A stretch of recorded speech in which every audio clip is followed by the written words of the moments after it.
Unlock the secrets to perfecting your garden with expertly timed lapad planting. Let's dive right into this comprehensive explainer on cultivating lapad. It's a seriously nutrient-dense superfood that's going to completely transform your spring garden. Whether you know it as patient stock or by its scientific names, this leafy green is an absolute powerhouse. So, to kick things off, we're giving you the exact roadmap to master this incredibly resilient plant, even if you're a total beginner. You see, lapad is one of the very first fresh greens to pop up in the spring, right alongside your spinach and nettle. That makes it a super rewarding crop because it brings a burst of life to your garden when pretty much everything else is still waking up. Here's our quick roadmap for today. We'll cover why grow lapad, preparation and optimal timing, the planting process, care and maintenance, harvesting, and finally, common mistakes and tips. Let's start right in with Section 1, Why Grow Lapad? If you look past its reputation as just another leafy green, 20-day-old lapad seedlings actually pack a massive antioxidant punch. We're talking a total antioxidant activity of 1,810 gallic acid equivalents in young in vivo grown seedlings. That is a ton of nutritional value right out of the gate in early spring. It's loaded with vitamins A, C, E, iron, and folic acid. So it's absolutely brilliant for combating that sluggish spring fatigue and anemia, all without adding any extra fats to your diet. But it doesn't stop at nutrition. This plant has some incredibly potent antibacterial properties too. Studies on the ethanol extracts of these seedlings showed massive 55mm inhibition zones against major pathogens like E. coli and Pseudomonas aeruginosa. To put that in perspective, this leafy green is a biological heavyweight, literally rivaling some synthetic antibacterial agents in laboratory settings. Crazy, right? And just looking at how this builds in reality, here we can see those exact early growth stages when the plant is at its absolute most biologically active. On the left, you've got in vitro seedlings germinated in a lab setting, and on the right, the in vivo potted ones. Grabbing these young leaves ensures you're getting the absolute maximum concentration of all those bioactive compounds we just talked about. Moving right along to Section 2, Preparation and Optimal Timing. Okay, so while spring is definitely the most common time to sow, we're talking mid-March to April to really take advantage of that natural soil moisture. Lapad is actually incredibly adaptable. As you can see, you can plant it in 3 distinct windows depending on your local climate. Now, if you do decide to sow in the summer, you absolutely have to pre-water the soil heavily.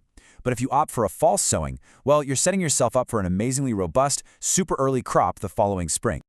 Before you put any seeds in the ground, you need to loosen the soil nice and deep. Aim for about 50 to 60 centimeters. This gives the plant's powerful root system plenty of room to stretch out. You're looking for light, well-drained soil enriched with compost or mature manure. Usually a 1:3 ratio with your native soil works best. Keep the pH balance between 5.5 and 7.5. And get this, these resilient little seeds will actually start germinating when it's just 3 degrees Celsius outside. No way, right? All right, Section 3, the planting process. Let's get our hands dirty. Sowing the seeds requires 3 precise steps, and getting this spacing right is absolutely vital. First, sow the seeds shallowly, just 1.5 to 2.0 centimeters deep. Keep your rows about 50 to 60 centimeters apart so you get good airflow.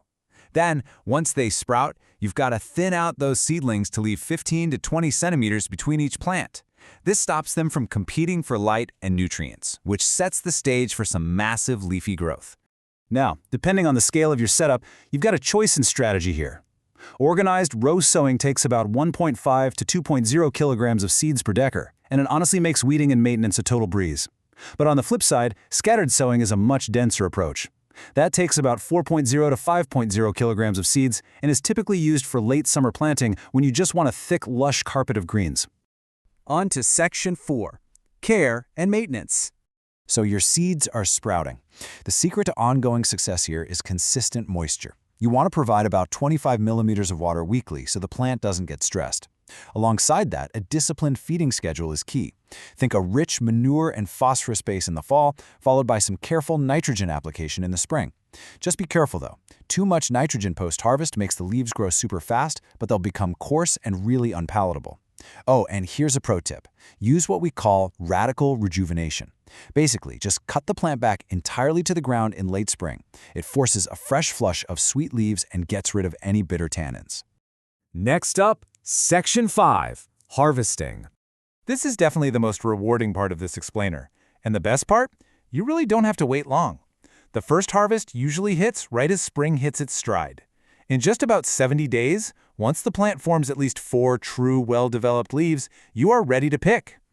This April harvest gives you an excellent, iron-rich meat substitute that is just legendary in traditional soups, stews, and savory pastries. When it comes time to harvest, you can choose between 2 really effective methods. You could cut the entire young plant once it reaches about 30 to 40 centimeters tall, or, and this is honestly my favorite method, you can selectively pluck just the outer leaves. If you leave that center rosette intact, the plant will just keep regenerating. It's a fantastic way to ensure you get multiple continuous harvests from a single plant all season long. Finally, Section 6, Common Mistakes and Tips. We definitely need to cover the biggest threat to your harvest, which is letting the soil dry out. When lopad gets thirsty, it triggers a stress response called bolting. The plant stops producing those delicious leaves and instead shoots up a flower stalk. If you see those stalks popping up, snip them immediately. If you don't, the plant wastes all its energy and basically turns into a stubborn weed. To prevent this, just throw down a 5-centimeter layer of mulch to lock in that moisture. And for an advanced tip, try companion planting lopad along your irrigation channels where water naturally gathers anyway. And hey, for our balcony and urban gardeners out there, you are not left out of this superfood revolution. Lopad is so incredibly adaptable. If you use a deep enough container, we recommend a fabric or plastic pot with a minimum 19-liter capacity and at least 30 centimeters of depth. It will easily support that robust root system. Plus, keeping it up off the ground keeps it safe from annoying pests like slugs. Before we wrap up, I do need to give a quick disclaimer. Remember that gardening is a dynamic partnership with nature. Your results can and will vary based on your local climate, soil conditions, and your own individual practices. Use the numbers and timings we talked about as your solid baseline, but definitely don't be afraid to adapt them to your unique microclimate. Embrace the experimentation. So we've given you the complete scientific and practical blueprint for mastering this incredible plant. The only question left is, how will you integrate the power of lopad into your garden and your diet this season? Let us know in the comments when you plan to start planting, and don't forget to subscribe for more deep dive gardening insights. Happy planting, and we'll see you in the next explainer.